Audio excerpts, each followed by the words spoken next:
অবরোধ হরতাল করতাম, গাড়ি ভাঙচুর করতাম, তাহলে আমাদের পার্টির নাম হেডলাইনে উঠতো কিনা? কিন্তু আমরা সেই পার্টি, সেই আদর্শ নিয়ে আমরা এই জাগের পার্টি করি না। পূর্বের বক্তা বলে গেল জাগের পার্টি গরিব মেহনতি মানুষের পার্টি। আমরা 36 বছর থেকে দেখে আসতেছি তার কতই না কর্মকাণ্ড, কতই না অপকর্ম করছে।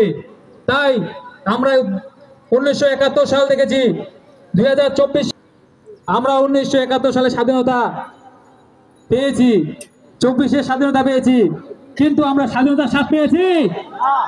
আমরা স্বাধীনতার স্বাদ পাই নাই।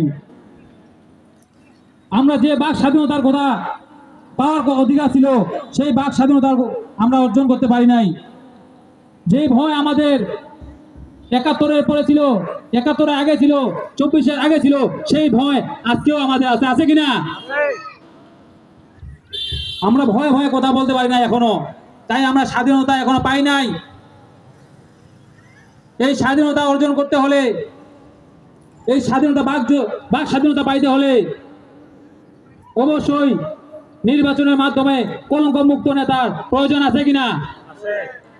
যদি কলঙ্ক মুক্ত নেতা দেখতে হয়, অবশ্যই জাগের পার্টি চেয়ারম্যান ডক্টর মোস্তফা আমির ফয়সাল মোজাদ্দেদিকে দেখতে হবে কিনা?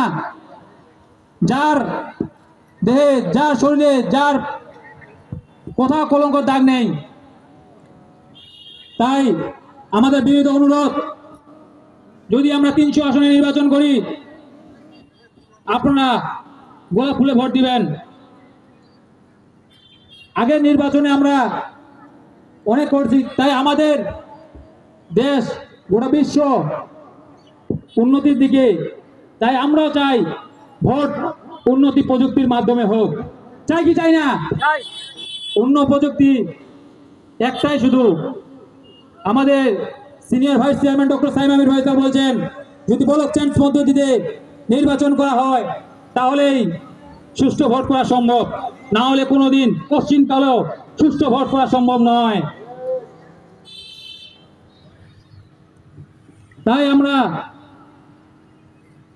যে পরিস্থিতির মধ্যে আছি, যে পরিস্থিতির শিকারে আছি, আমরা দেখতে পাই আমাদের অন্তরে, আমাদের ভেতরে মায়া মহব্বত উঠে গেছে।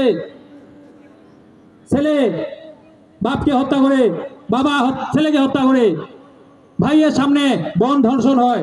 যে অন্ধকারের পথে চলে গেছেন, আপনারা জাগের পার্টি ছাত্র ফ্রন্টে আসেন, জাগের পার্টি ছাত্র ফ্রন্টের পদযাত্রায় আসেন, আপনারা দেখবেন আমাদের ছাত্র ফ্রন্টের নীতি নৈতিকতা, আপনারা ভালো মানুষ হয়ে যাবেন, আমার বিশ্বাস। তাই আমার অগুছানো বক্তব্য যদি ভুল ত্রুটি হয়ে থাকে, আমাকে ছোট মানুষ হিসেবে ক্ষমা দৃষ্টিতে দেখবেন। তাই আমার সংক্ষিপ্ত বক্তব্য আমি এখানে শেষ করলাম। আসসালামু আলাইকুম।